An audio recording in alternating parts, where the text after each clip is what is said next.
नमस्कार दोस्तों, मेरा नाम है डॉक्टर नम्रता श्रीवास्तव। मैं एक गवर्नमेंट होम्योपैथिक मेडिकल ऑफिसर हूं और आज इस वीडियो में आपसे डिटेल तरीके से गैस्ट्रिक अल्सर और गैस्ट्राइटिस के विषय में जानकारी दूंगी।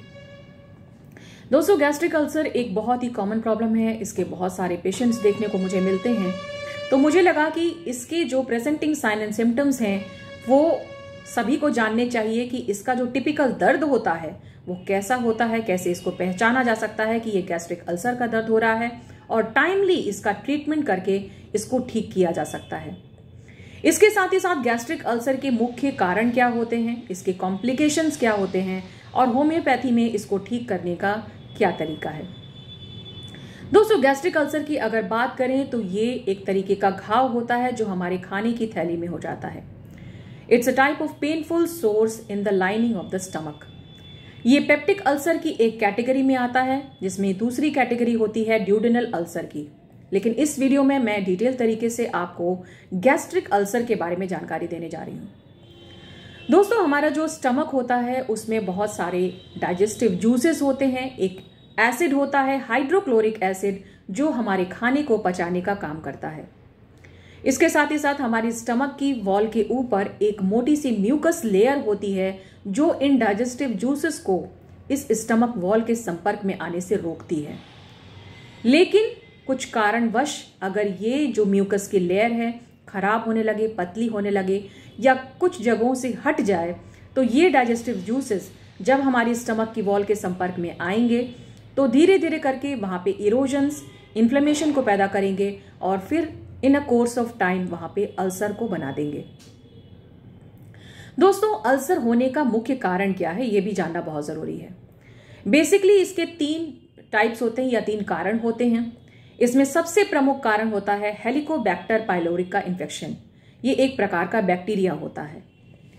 दूसरा एक प्रमुख कारण है कि अगर पेन किलर दवाइयों का ज्यादा इस्तेमाल किया जाए, अगर बिना डॉक्टरी सलाह के आप ज्यादा पेन किलर मेडिसिन का इस्तेमाल करते हैं तो भी अल्सर बनने की पूरी संभावना है। जैसे कि aspirin, diclofenac, indomethacin, non steroidal anti inflammatory drugs, ये कुछ ऐसी दवाइयां हैं जिनके लगातार अंधाधुंध इस्तेमाल से अल्सर होने का खतरा रहता है। इसके साथ ही साथ एक रेयर बीमारी होती है ज़ोलिंगर एलिसन सिंड्रोम।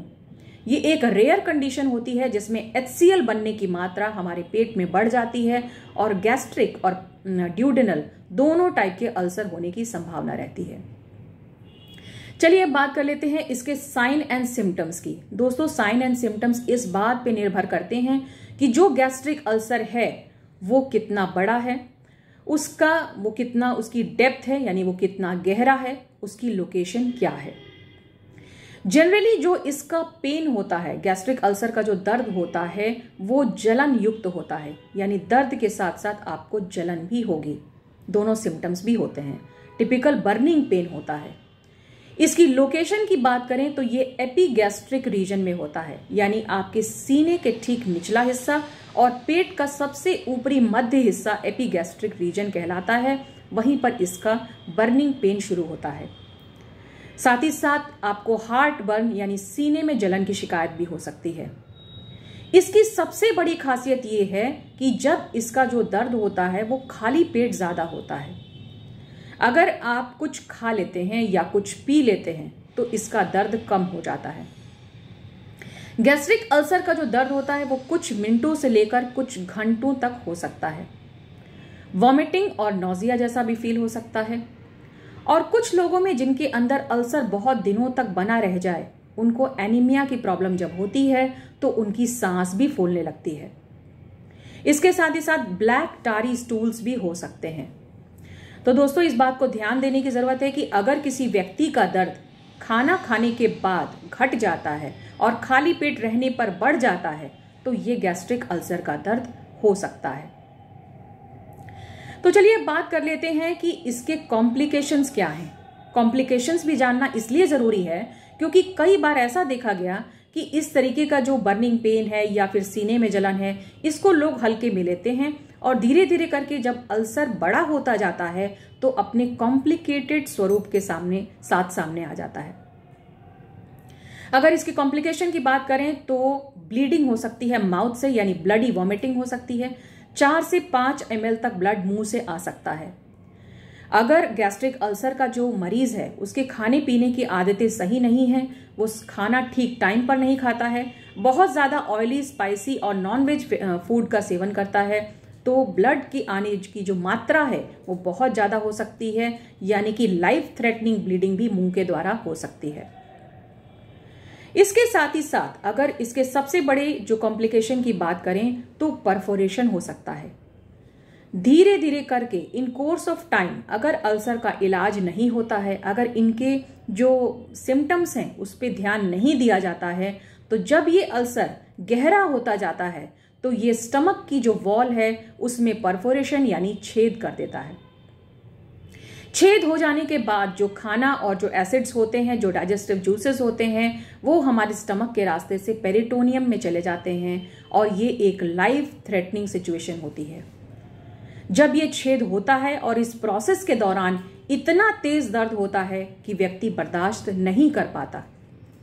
इसी जो सीवियरिटी है, जो दर्द की जो तीव्रता है, उससे ही डॉक्टर पहचान लेते हैं कि ये परफोरेशन का दर्द हो सकता है। और जो परफोरेशन की समस्या है ये किसी दवा से नहीं ठीक किया जा सकता, ये एक मेडिकल इमरजेंसी होती है जिसे सिर्फ सर्जरी के माध्यम से ही पेशेंट की जान को बचाया जा सकता है। इसके अलावा एक कॉम्प्लिकेशन होता है जब अल्सर पेट के निचले हिस्से में यानी एंट्रम पाइलोरस पे हो जाए, और एंट्रम पाइलोरस पर अल्सर होने के बाद वहां एक प्रकार का ऑब्स्ट्रक्शन हो जाता है। वहां का जो मार्ग है, वहां की जो आउटलेट है वो नैरो हो जाती है, जिसकी वजह से बार बार वॉमिटिंग आने का चांस होता है।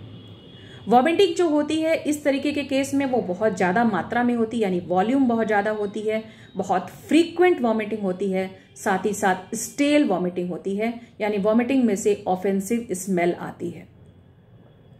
तो ये तो हुए कुछ कॉम्प्लिकेशंस। तो दोस्तों आपने जाना कि जो गैस्ट्रिक अल्सर है वो बेसिकली हेलिकोबैक्टर पाइलोरी और दर्द की दवाइयों के अंधाधुंध इस्तेमाल की वजह से होने की संभावना है।